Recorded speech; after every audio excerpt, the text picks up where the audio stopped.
సనాతన ధర్మంలో తెలియక కొంతమంది అంటుంటారు, ఇంతమంది దేవుళ్ళు ఏమిటి, ఇంతమంది దేవుళ్ళు ఏమిటి అంటారు. ఇంతమంది దేవుళ్ళు కాదు, ఇంతమందిగా ఉన్న దేవుడు. నేనే పరబ్రహ్మను కురుశ్రేష్ఠ, నేనే సత్యాన్ని, జ్ఞానాన్ని, ధర్మాన్ని. పార్థ, దివ్యములై నానా విధములై అనేక వర్ణములై అనేక విశేషములు గల నా స్వస్వరూపమును కన్నులార దర్శింపుము. దేవా, ఎల్ల దేవతలు, ఎల్ల ప్రాణులు, బ్రహ్మాదులు, ఋషీశ్వరులు, వాసుకి మొదలుగుగా గల ఎల్ల సర్పములు నీ యందు నాకు గోచరమగుతున్నవి.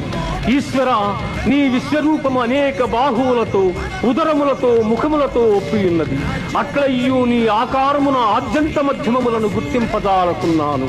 కోరలచే భయంకరమై ప్రళయాగ్ని సమానములైన నీ ముఖములను చూచుట వలన నాకు దిక్కులు తెలియకున్నవి. కాన ప్రభో, నా యందు దయయుంచి నాకు ప్రసన్నుడవు కమ్ము. కృష్ణ, ప్రసన్నుడవు కమ్ము.